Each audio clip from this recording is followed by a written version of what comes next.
Friends welcome to మన రత్నం competitive channel. Friends మీలో ఎవరైతే కొత్తగా ఈ రోజే రత్నం కాంపిటేటివ్ మీరు చూస్తున్నారు వెంటనే మన సబ్స్క్రైబ్ బెల్ సింబల్ మీరు క్లిక్ చేయండి. నిజంగా నీకు రైల్వేలో నాకు ఈ నోటిఫికేషన్ లో ఖచ్చితంగా నేను సాధించాలి అనుకున్నటువంటి వాళ్ళకి అద్భుతమైనటువంటి అవకాశం. మీరు గతంలో మన యొక్క ఈ రత్నం కాంపిటేటివ్ ఛానల్ నుంచి కూడా క్వాలిఫై అయినటువంటి అభ్యర్థుల సంఖ్య కూడా నేను చెప్తా. ఎవరైతే ప్రస్తుతం అయితే కనుక రైల్వేలో ప్రజెంట్ మనకి అసిస్టెంట్ లోకో పైలట్ అండి, అలాగే మీకు గుంటూరులో ఉన్నటువంటి ఈ పల్నాడు ప్రాంతంలో కూడా మన స్టూడెంట్ ఒకరు చేస్తూ ఉన్నారు, చెన్నై ప్రాంతంలో కూడా చేస్తూ ఉన్నారు, ఏలూరు ప్రాంతంలో చేస్తున్నారు. ఇప్పుడు నీ కళ నాకు ఈ ఆర్ఆర్బీలో ఖచ్చితంగా నేను సాధించాలనుకుంటున్నాను అన్నటువంటి వాళ్ళకి ఈ రత్నం సార్ అయితే కనుక విడిచిపెట్టకుండా మీకు అద్భుతమైనటువంటి అవకాశం అండి. ఓకే, తెలుగు మీడియం అయినా ఇంగ్లీష్ మీడియం అయినా నేను చక్కగా మీకు మెటీరియల్ ప్రాక్టీస్ మెటీరియల్ అనేది ఇంగ్లీష్ వాళ్ళకి ఎంత ఉపయోగమో చాలా అద్భుతమైనటువంటి నేను ఇక్కడ రెడీ చేసి ఇస్తా ఉన్నా.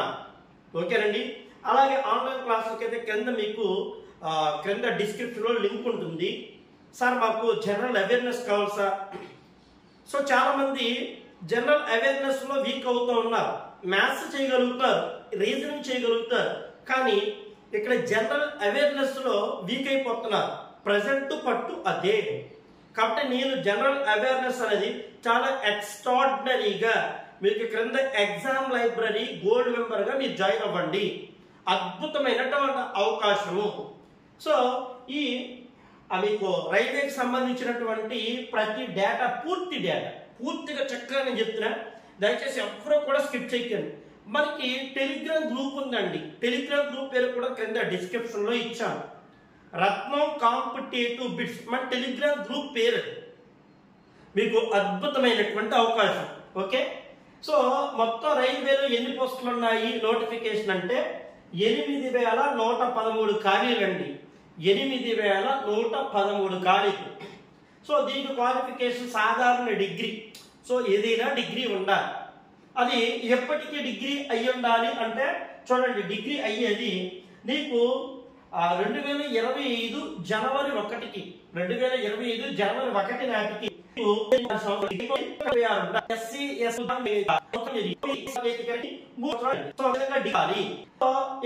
చూడండి. సూపర్వైజర్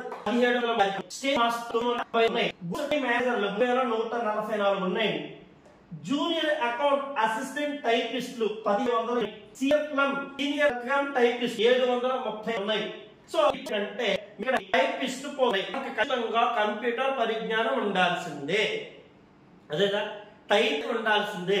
వీరికి అదనంగా టైపు ఆ టెస్ట్లు కూడా పెట్టడం జరుగుతుంది. అది అలాగే చూడండి, మొదటి లెవెల్ కి ఉద్యోగాలు వీటికి భారీగా అంటే మనకి లెవెల్ 6th లెవెల్కి వచ్చేటప్పటికి దీనికి సంబంధించి 35,000 బేసిక్ ఉంటుంది. అన్ని ప్రారంభ వేతనం 35,400 కలుపుకుని అలవెన్స్ అన్ని కలుపుకుంటే 65,000 వస్తుందండి. 65 సాధారణ డిగ్రీకి. మిగిలినటువంటి లెవెల్ 5 ఉద్యోగాలకి బేసిక్ 29,200, కానీ మొత్తం అన్ని కలుపుకుంటే ఎంత 55,000 వరకు వస్తుందండి. అలాగే ఇక్కడ ఎంపిక ఎలా చేస్తున్నారు చూడండి. ఎంపిక ఎలా అంటే అన్ని పోస్టులకు 2 దశలు సిబిటి, కంప్యూటర్ బేస్ టెస్ట్ అంటాం సిబిటి.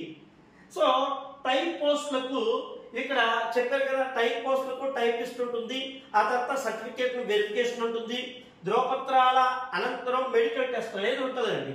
అదేవిధంగా మరి స్టేజ్ 1కి వచ్చేప్పటికి ఏంటి ఎలా, స్టేజ్ 1లో 100 క్వశ్చన్స్ ఉంటాయి. 2 రకాల రెండు స్టేజీలు ఎంపిక చేస్తారు.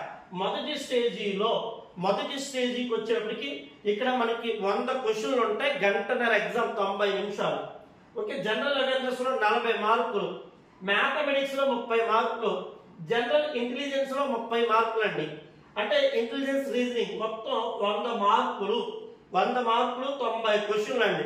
మొదటి స్టేజ్ ఎవరైతే దీంట్లో అర్హత సాధిస్తారో దీంట్లో క్వాలిఫై అవుతారు, కేటగిరీ వైజ్ గా క్వాలిఫై అవుతారు. సో వాళ్ళని సెకండ్ స్టేజ్కి పిలుస్తారు. సో క్వాలిఫై అయితే సెకండ్ స్టేజీలో మొత్తం 120 మార్కులు ఉంటారు. సింహభాగం మరలా ఏది అంటే సింహభాగం వచ్చేప్పటికి జనరల్ అవేర్నెస్ అండి. జనరల్ అవేర్నెస్ అంటే 1 కాదు 2 కాదు. సో ఇక్కడ కరెంట్ అఫైర్స్ చదవాలి, హిస్టరీ చదవాలి, జాగ్రఫీ చదవాలి, సో పాలిటీ అంటే సివిక్స్ ఒకటి చదవాలి, ఎకనామిక్స్ చదవాలి, సైన్స్ పార్ట్ చదవాలి, అన్ని చదవాలి ప్రతిదీ. సో ఇక్కడ మీకు చాలా చాలా అద్భుతమైనటువంటి అవకాశం. కాబట్టి జనరల్ అవేర్నెస్ లో ఎవరైతే గట్టిగా సో మ్యాథమెటిక్స్ రీజనింగ్ చేస్తారండి, ప్రాక్టీస్ చేస్తారు. కానీ జనరల్ అవేర్నెస్ లో ఎవరైతే సో సాధిస్తారో వాళ్ళు 2 ఈ 2 స్టేజీలు అయిపోయిన తర్వాత, సో మీకు 2 స్టేజీలు అయిపోయిన తర్వాత ధ్రువపత్రాల అంటే సర్టిఫికేట్ వెరిఫికేషన్ ఉంటుంది. అనంతరం మళ్ళా సర్టిఫికేషన్ వెరిఫికేషన్ అయిన తర్వాత మళ్ళీ మీకు ఉండేటువంటి అద్భుతమైనటువంటి అవకాశం ఏది అంటే మెడికల్ టెస్ట్ అండి. ఫైనల్ గా మెడికల్ టెస్ట్ అనేది ఉంటారు. సో ఈ మెడికల్ టెస్ట్ తర్వాత మీకు ఉద్యోగం అనేది ఇక్కడ రావడం జరుగుతుంది. కాబట్టి నేను చెప్తున్నా, దయచేసి నీ లక్ష్యం ఉంటే, నీకు లక్ష్యం లేనటువంటి వాళ్ళు చాలా మంది ఉంటారు. అఫ్కోర్స్ లేరని చెప్పను, నీకు నిజంగా లక్ష్యం అనేది ఉంటే కనుక సో నేను చక్కగా ప్రతి ఒక్కరికి అద్భుతంగా అయితే కనుక నేను చెప్తాను, మీరు చూడండి కావాలంటే. ఓకేనా? థ్యాంక్ యూ అండి.